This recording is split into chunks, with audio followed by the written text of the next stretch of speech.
Assalamualaikum warahmatullahi wabarakatuh. Kembali lagi bersama saya, Ismi Nurfadilah. Kali ini pembahasan kita yaitu mengenai kekonvergenan barisan. Oke teman-teman, sebelum kita masuk ke kekonvergenan barisan, teman-teman harus tahu nih apa itu barisan bilangan real. Jadi, barisan bilangan real adalah fungsi yang daerah asalnya adalah n dan daerah hasilnya itu termuat r.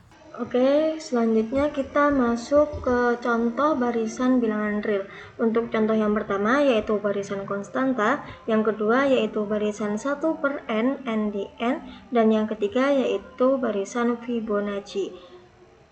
Di sini yang pertama yaitu barisan konstanta. Disebut barisan konstanta karena semua sukunya bernilai sama, yaitu 1. Dimisalkan untuk X1 itu sama dengan 1, X2 sama dengan 1, X3 sama dengan 1, dan X4 sama dengan 1, dan seterusnya. Nah, tidak ada perubahan nilai dari satu suku ke suku berikutnya. Oke, untuk yang kedua yaitu barisan 1/n, di mana 1/n itu n di n. Itu hasilnya 1, 1/2, 1/3, 1/4. Nah, gimana sih itu?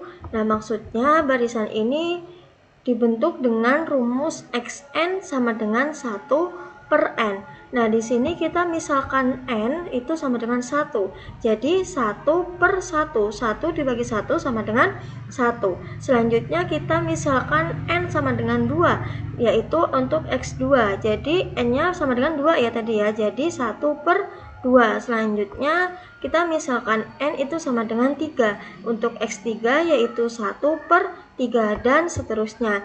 Nah, semakin besar nilai n, semakin kecil nilai 1/n, sehingga suku-sukunya itu mendekati 0. Dan selanjutnya yaitu barisan Fibonacci didefinisikan oleh F1 itu sama dengan 1, F2 sama dengan 2, dan Fn sama dengan Fn-2 plus Fn-1. Untuk n-nya sama dengan 3, 4, 5, dan seterusnya. Gimana sih maksudnya? Artinya setiap suku itu diperoleh dari penjumlahan dua suku sebelumnya. Di sini kita misalkan F1 itu 1, F2 sama dengan 2. Nah, kita mencari F3, F4 sampai Fn.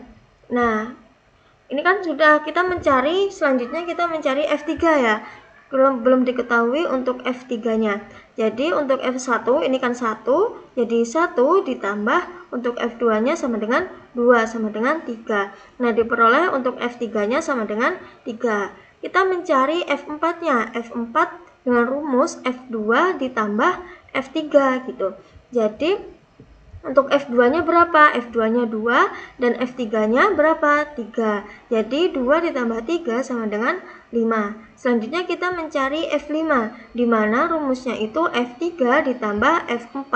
Untuk F3-nya tadi 3 dan F4-nya sama dengan 5. Jadi 3 ditambah 5 sama dengan 8. Untuk yang selanjutnya yaitu F6, di mana F6 yaitu rumusnya F4 ditambah F5, di mana F4 itu sama dengan 5, F5 sama dengan 8. Jadi 5 ditambah 8 sama dengan 13. Jadi barisannya adalah 1, 2, 3, 5, 8, 13, dan seterusnya. Oke, selanjutnya kita masuk ke kekonvergenan barisan. Apa sih itu konvergen barisan?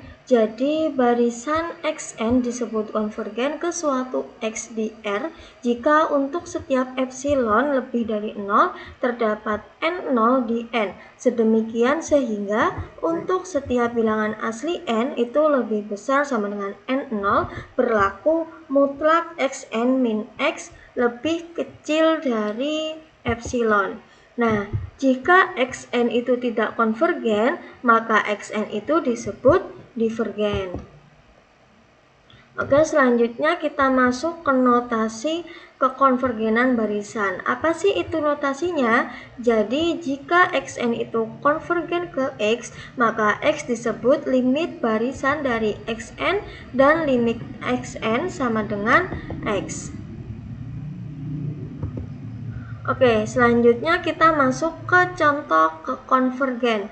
Misalkan xn sama dengan 1/n untuk setiap n di n. Buktikan bahwa xn itu sama dengan 0.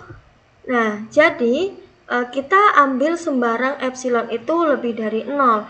Berdasarkan Archimedes, terdapat n0 di n sedemikian sehingga n0 itu lebih dari 1 per epsilon. Akibatnya, untuk setiap n lebih dari sama dengan n0 berlaku mutlak xn dikurang 0 sama dengan mutlak 1 per n sama dengan 1 per n kurang dari sama dengan 1 per n0 kurang dari epsilon. Jadi, terbukti bahwa limit xn itu sama dengan 0. Nah, selanjutnya kita masuk ke contoh yang kedua, di mana 2n kuadrat plus 5 per n kuadrat min 1 sama dengan 2. Buktikan bahwa barisan tersebut konvergen kedua. Maksud dari sama dengan 2 ini adalah konvergen kedua ya teman-teman. Nah, selanjutnya kita ambil sembarang epsilon lebih dari 0 sehingga berlaku juga titik-titik lebih dari 0.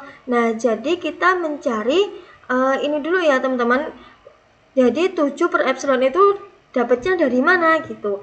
Nah, selanjutnya kita masuk ke sini. Kita kerjain dulu agar kita mengetahui ininya berapa gitu ya.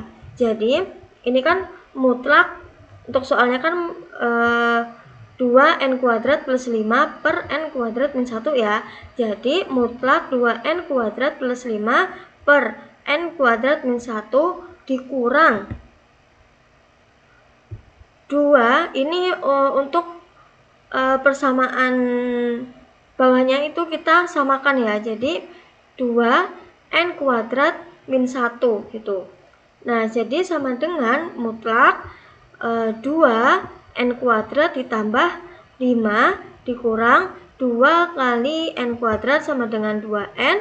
2 dikali min 2 dikali min 1 sama dengan plus 2 per n kuadrat min 1 sama dengan untuk ini ya teman-teman, ini untuk 2n kuadrat itu kita coret, lalu 2n kuadrat lagi ini juga dicoret, jadi tinggal tersisa 5 sama 2. Jadi 5 ditambah 2 sama dengan 7. Jadi 7 per n kuadrat min 1 sama dengan 7 per n kuadrat min 1 kurang dari 7 per n kurang dari sama dengan 7 per k kurang dari epsilon. Nah, selanjutnya kita sudah mengetahui ya untuk 7 itu per epsilon. Jadi sehingga berlaku juga 7 per epsilon itu lebih dari 0. Menurut sifat Archimedes ada k di n. Ini ya teman-teman. Jadi 7 per n itu kurang dari sama dengan 7 per k. Sedemikian sehingga untuk 7 per epsilon itu kurang dari k, yang ekuivalen dengan 7 per k kurang dari epsilon gitu.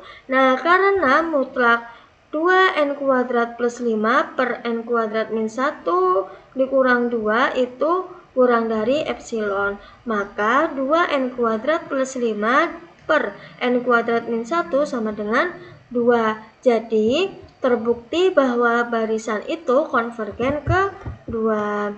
Oke, itu saja materi yang dapat saya sampaikan. Sampai jumpa lagi. Wassalamualaikum warahmatullahi wabarakatuh.